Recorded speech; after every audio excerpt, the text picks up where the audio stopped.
Good evening, everybody.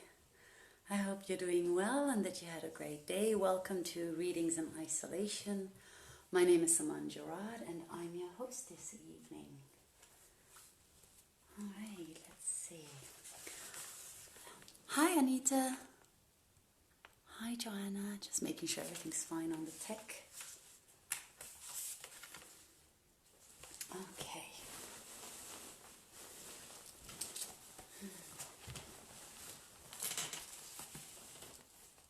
All right, enjoy the reading. Hi, Jochen. Nice to see you too.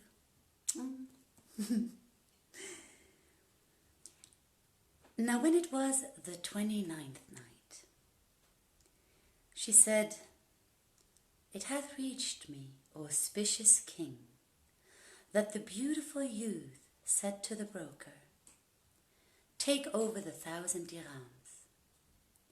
And when the broker heard this, he knew that the case was suspicious. So he carried the collar to the syndic of the bazaar, and the syndic took it to the governor, who was also prefect of police, and said to him falsely enough, 'This necklet was stolen from my house, and we have found the thief in trader's dress.' So before I was aware of it, the watch got round me, and making me their prisoner, carried me before the governor, who questioned me of the collar.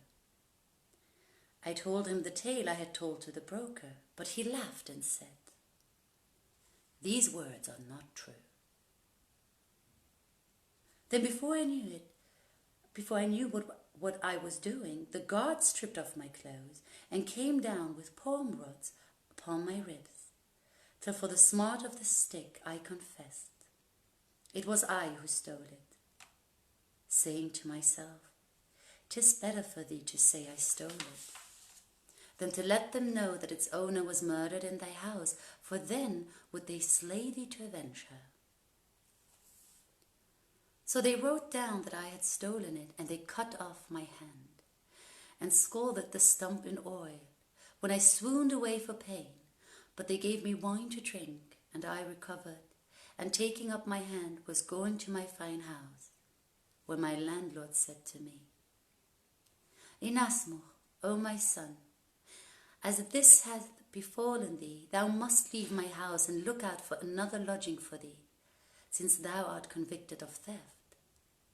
Thou art a handsome youth, but who will pity thee after this? O my master, said I, bear with me but 2 days or 3 till I find me another place. He answered, so be it, and went away and left me. I returned to the house where I sat, weeping and saying, how shall I go back to my own people with my hand lopped off, and they know not that I am innocent? Perchance even after this Allah may order some matter for me. And I wept with exceeding weeping. Grief beset me, and I remained in sore trouble for 2 days. But on the 3rd day, my landlord came suddenly in to me, and with him some of the guard and the syndic of the bazaar, who had falsely charged me with stealing the necklet.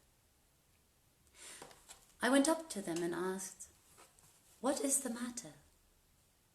However, they pinioned me without further parley and threw a chain about my neck, saying, the necklet which was with thee hath proved to be the property of the Vizier of Damascus, who is also her viceroy. And they added, it was missing from his house 3 years ago, at the same time as his younger daughter. When I heard these words, my heart sank within me, and I said to myself, thy life is gone beyond the doubt. By Allah, needs must I tell the chief my story, and if he will, let him kill me, and if he please, let him pardon me. So they carried me to the Vizier's house and made me stand between his hands. When he saw me, he glanced at me out of the corner of his eye and said to those present, why did ye lop off his hand? This man is unfortunate, and there is no fault in him. Indeed, ye have wronged him in cutting off his hand. When I heard this, I took heart, and my soul, presaging good, I said to him, by Allah, O my Lord, I am no thief. But they calumniated me with a vile calumny, and they scourged me midmost the market, bidding me confess, till for the pain of the rods I lied against myself and confessed the theft, albeit I am altogether innocent of it.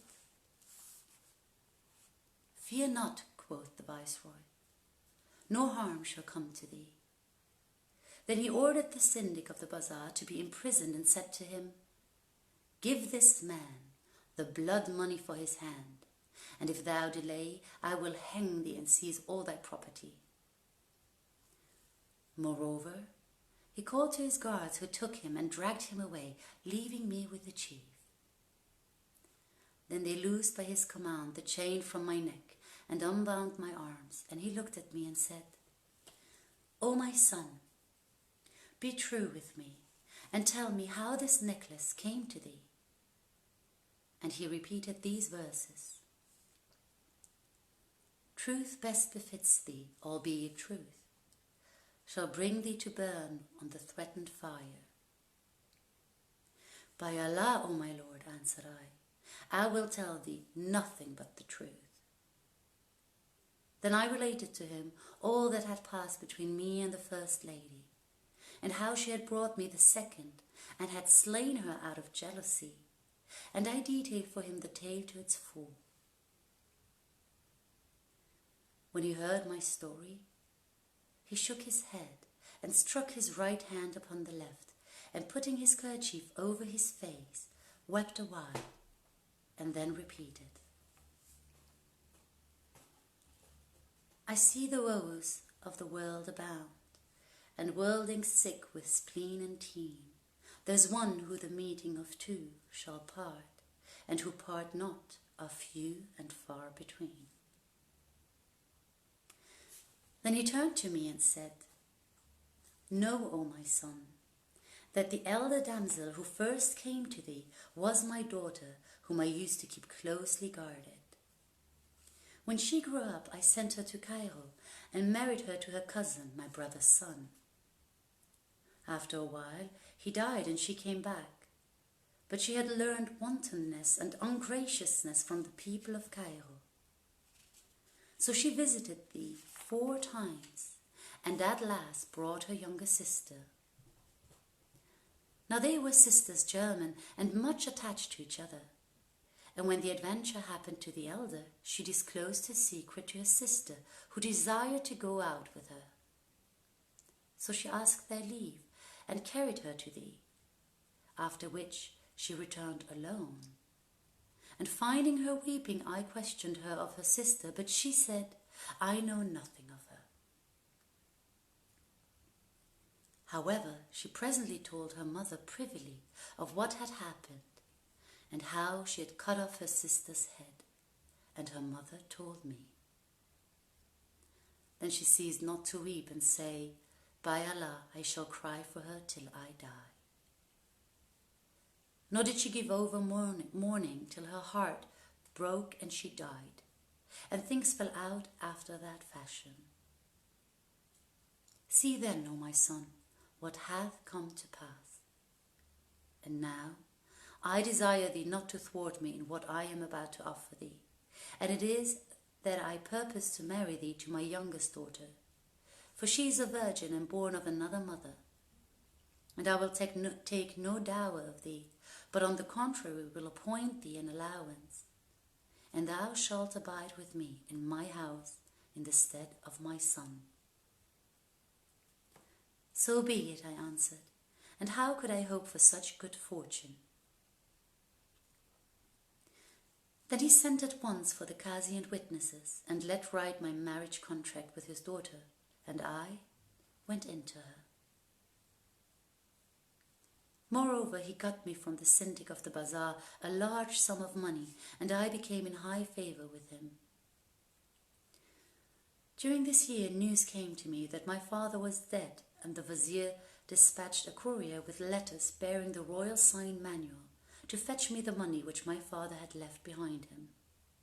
And now I am living in all the solace of life. Such was the manner of the cutting off of my right hand. I marvelled at his story, continued the Jew, and I abode with him 3 days, after which he gave me much wealth. And I set out and travelled eastward, till I reached this, your city, and the sojourn suited me right well.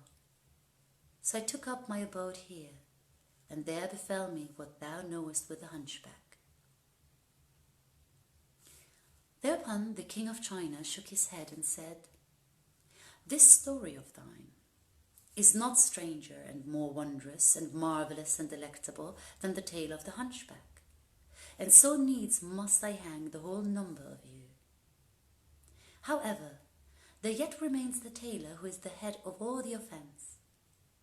And he added, O tailor, if thou canst tell me anything more wonderful than the story of the hunchback, I will pardon you all your offences. Thereupon the man came forward and began to tell the tale of the tailor.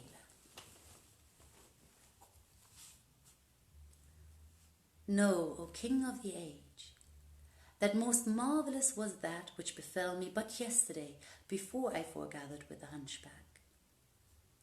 It so chanced that in the early day I was at the marriage feast of one of my companions, who had gotten together in his house some 20 of the handicraftsmen of the city, amongst them tailors and silk spinners, and carpenters and others of the same kidney.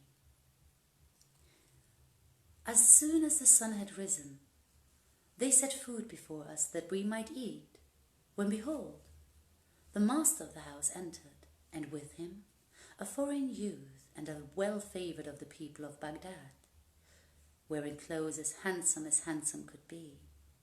And he was of right comely presence, save that he was lame of one leg. He came and saluted us, and we stood up to receive him.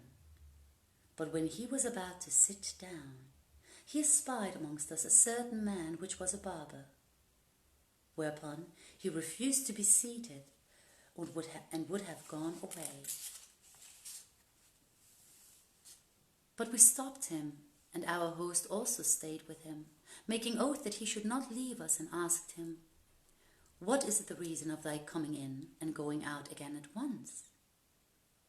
Whereto he answered, "By Allah, O my lord, do not hinder me, for the cause of my turning back is yon barber of bad omen, yon black of face, yon never do well." When the housemaster heard these words, he marvelled with extreme marvel and said, "How cometh this young man, who haileth from Baghdad, to be so troubled and perplexed about this barber?"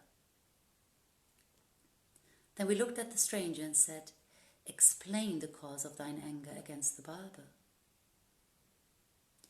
"O fair company," quoth the youth, "there befell me a strange adventure with this barber in Baghdad, which is my native city.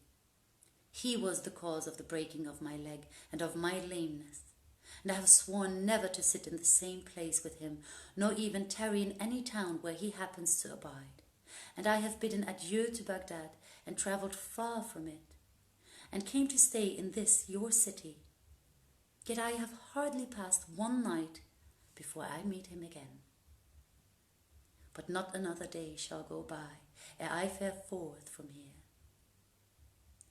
Said we to him, "Allah upon thee, tell us thy tale." And the youth replied, the barber changing colour from brown to yellow as he spoke, "Know, O fair company, that my father was one of the chief merchants of Baghdad, and Almighty Allah had blessed him with no son but myself. When I grew up and reached man's estate, my father was received into the mercy of Allah, whose name be exalted, and left me money and eunuchs, servants and slaves. And I used to dress well and diet well. Now Allah had made me a hater of womankind. And one day, as I was walking along a street in Baghdad, a party of females met me face to face in the footway. So I fled from them, and entering an alley which was no thoroughfare, sat down upon a stone bench at its other end. I had not sat there long before the latticed window of one of the houses opposite was thrown open, and there appeared at it a young lady, as she were the full moon at its fullest. Never in my life saw I her like. And she began to water some flowers on the windowsill. She turned right and left, and seeing me watching her, shut the window and went away. Thereupon fire was suddenly enkindled in my heart. My mind was possessed with her, and my woman hate turned to woman love. I continued sitting there, lost to the world, till sunset, when lo, the Qazi of the city came, riding by with his slaves before him and his eunuchs behind him, and dismounting entered the house in which the damsel had appeared. By this I knew that he was her father, so I went home, sorrowful, and cast myself upon my carpet bed in grief. Then my handmaids flocked in and sat about me, unknowing what ailed me. But I addressed no speech to them, and they wept and wailed over me. Presently in came an old woman who looked at me and saw with a glance what was the matter with me.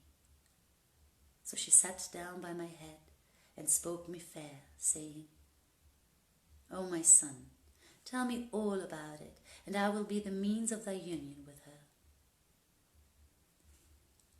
So I related to her what had happened, and she answered, O my son, this one is the daughter of the Qazi of Baghdad, who keepeth her in the closest seclusion, and the window where thou sawest her is her floor, whilst her father occupies the large saloon in the lower story. She is often there alone, and I am wont to visit at the house, so thou shalt not win to her save through me.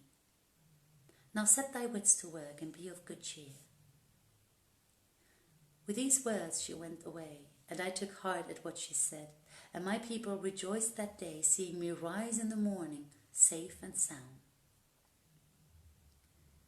By and by the old woman returned, looking chop-fallen, and said, O my son, do not ask me how I fared with her. When I told her that, she cried at me, If thou hold not thy peace, or hag of ill omen, and leave not such talk, I will entreat thee as thou deservest, and do thee die by the foulest of deaths. But needs must I have at her a second time. When I heard this, it added ailment to my ailment, and the neighbours visited me and judged that I was not long for this world. But after some days, the old woman came to me and, putting her mouth close to my ear, whispered, O my son, I claim from thee the gift of good news. With this, my soul returned to me, and I said, Whatever thou wilt shall be thine. Thereupon she began, Yesterday I went to the young lady, who, seeing me broken in spirit and shedding tears from reddened eyes, asked me, O naughty mine, what ails thee, that I see thy breast so straitened? And I answered her, weeping bitterly, O my lady, I am just come from the house of a youth who loves thee and who is about to die for sake of thee. Excuse me. Quoth she, and her heart was softened. And who is this youth of whom thou speakest? And quoth I, He is to me as a son and the fruit of my vitals. He saw thee some days ago at the window watering thy flowers, and espying thy face and wrists, he fell in love at first sight. I let him know what happened to me the last time I was with thee, whereupon his ailment increased. He took to the pillow, and he's naught now but a dead man, and no doubt whatever of it. At this she turned pale and asked, All this for my sake? And I answered, by Allah, what wouldst thou have me do? Said she, Go back to him and greet him for me, and tell him that I am twice more heartsick than he is. And on Friday, before the hour of public prayer, bid him here to the house, and I will come down and open the door for him. Then I will carry him up to my chamber, and foregather with him for a while, and let him depart before my father return from the mosque. When I heard the old woman's words, all my sickness suddenly fell from me. My anguish ceased, and my heart was comforted. I took off what clothes were on me and gave them to her, and as she turned to go, she said, Keep a good heart. I have not a jot of sorrow left, I replied. My household and intimates rejoiced in my recovery, and I abode thus till Friday, when behold, the old woman came in and asked me how I did, to which I answered that I was well and in good case. Then I donned my clothes and perfumed myself, and sat down to await the congregation going in to prayers, that I might betake myself to her. But the old woman said to me, Thou hast time, and to spare, so thou wouldst do well to go to the hammam and have thy hair shaven off, especially after thy ailment, so as not to show traces of sickness. This were the best way, answered I. I have just now bathed in hot water, but I will have my head shaved. Then I said to my pages, Go to the bazaar and bring me a barber, a discreet fellow, and one not inclined to meddling or impertinent curiosity, or likely to split my head with his excessive talk."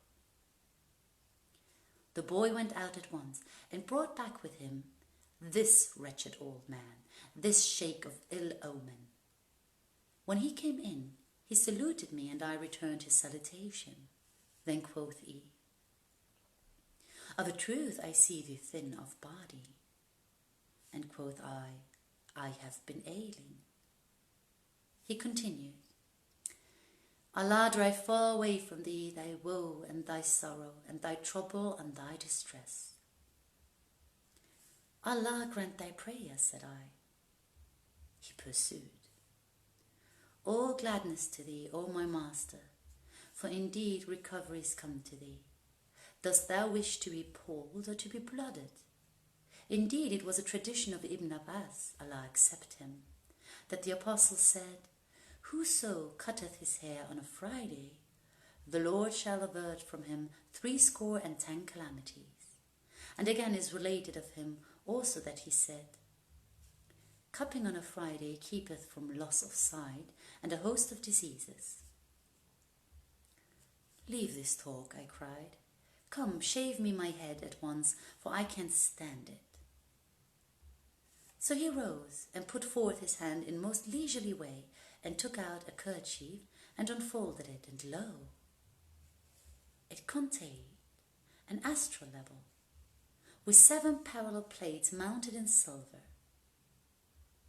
Then he went to the middle of the court and raised head and instrument towards the sun rays and looked for a long while. When this was over, he came back and said to me, "Know that there have elapsed of this our day, which be Friday, and this Friday be the 10th of the month Safar, in the 653rd years since the Hegira of flight of the Apostle, on whom be the bestest of blessings and peace, and the 7320th year of the era of Alexander, 8 degrees and 6 minutes.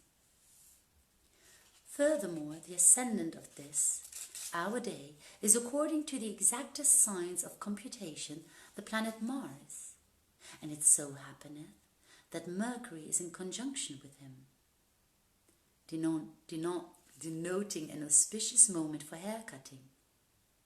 And this also maketh manifest to me that thou desirest union with a certain person, and that your intercourse will not be propitious.